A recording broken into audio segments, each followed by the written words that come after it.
Welcome back. Today we're on chapter 5 of Zorgamazoo. I hope you're following along with me as I continue to read this for you. Chapter 5 is called The Lottery Draw. The following night by the Underwood Mall at the Zorgeldom Central Community Hall, a billboard was posted, inspiring awe. Welcome, it said, to the lottery draw. Hundreds of Zorgles awaited inside. They came from all points, from far and from wide. Muscular Zorgles, Zorgles of might, Zorgles renowned to be good in a fight. There was also a stage and an orchestra band who started to play. The show was at hand. The curtains rose up and everyone cheered. Before them was something stupendously weird. A contraption that nothing like you've ever seen, an incredibly intricate marble machine.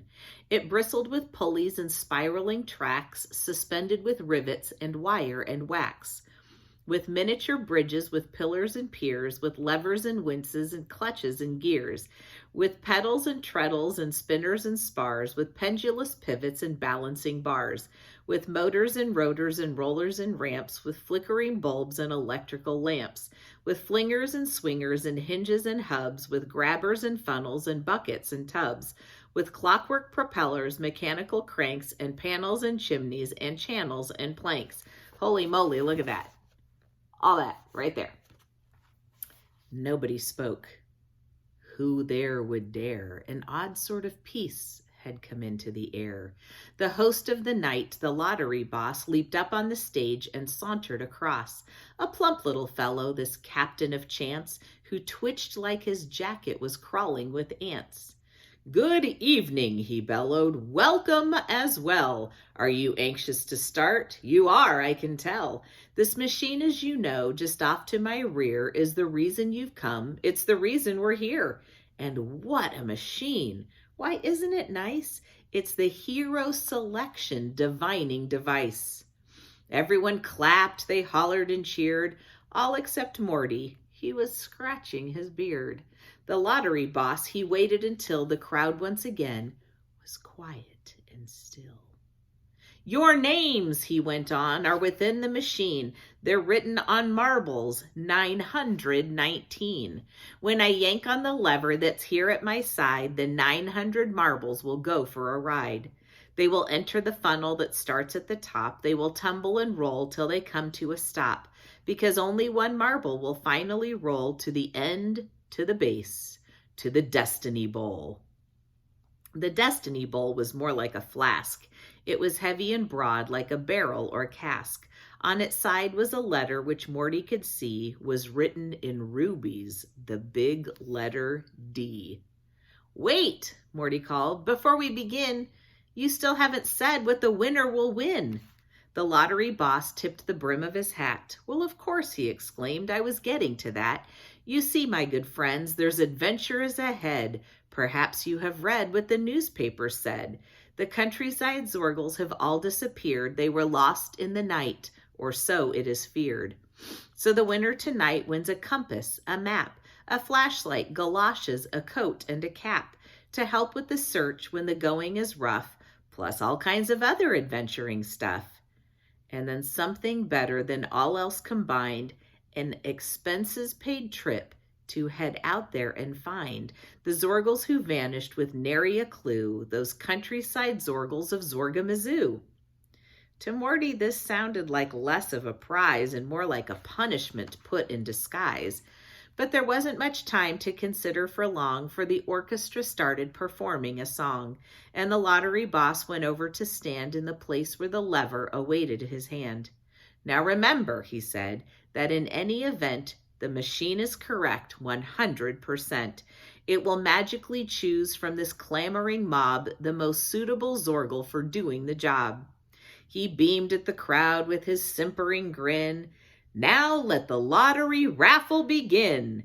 With his hand on the lever, he gave it a push, and the marbles came down with a whoosh and a whoosh. Then into the funnel and onto the tracks, down through the rivers and down through the rivets and wire and wax, guided by channels and panels and planks, battered and clanged in mechanical cranks, over the motors and rotors and ramps, under the glow of electrical lamps, crossing the miniature bridges and piers, rolling and reeling in winches and gears, spiraling down along spinners and spars, bouncing between all the balancing bars, flung by the flingers and into the hubs, caught in the catches and funnels and tubs. Then when the running was finally done, with odds that were more than 900 to 1, a particular marble was down at the goal, alone on its own in the Destiny Bowl. The lottery boss, he skipped and he hopped to the bowl on the floor where the marble had stopped. He plucked it right up and read what it said. Then he paused and he frowned and he waggled his head. "Fancy that," he said softly. "I suppose this is right. Where's Mortimer Y? He's our winner tonight." All the Zorgles were looking around to see if this Mortimer Y could be found. Mortimer knew they were looking for him. He had won, though the odds were incredibly slim. "It can't be," he thought. "They've made a mistake." He was suddenly woozy and started to shake.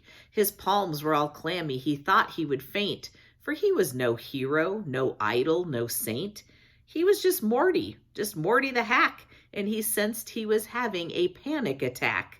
But then he remembered his desperate dad, whose illness was growing increasingly bad. He thought of his pop in that hospital bed, swaddled in gauze from his hips to his head.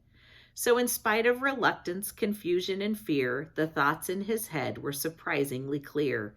He planted his feet. He started to rise. He went to the stage to collect his prize. Back at the hospital, Bortleby lay, musing about the events of the day.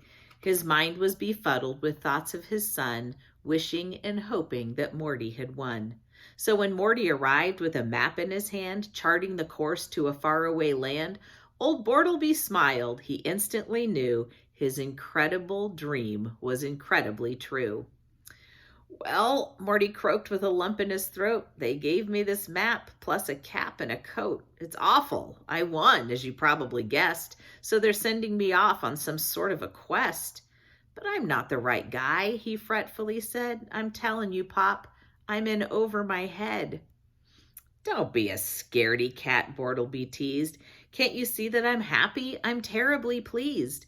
Just do it for me and wipe off the frown. Be happy, for once you'll get out of this town." He looked at his son and uttered a sigh. It was time, you could see, for saying goodbye. "I hope," he said slowly, "you have nothing but luck. But remember, whenever you're stuck in the muck, when the travels are rough and you're stuck up in a tree, you remember this, Morty. You've always got me."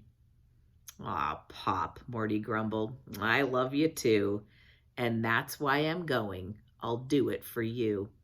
And they hugged one another especially tight, and Morty set off that very same night. And you'll have to keep coming back to find out what happens. Have a great day, guys.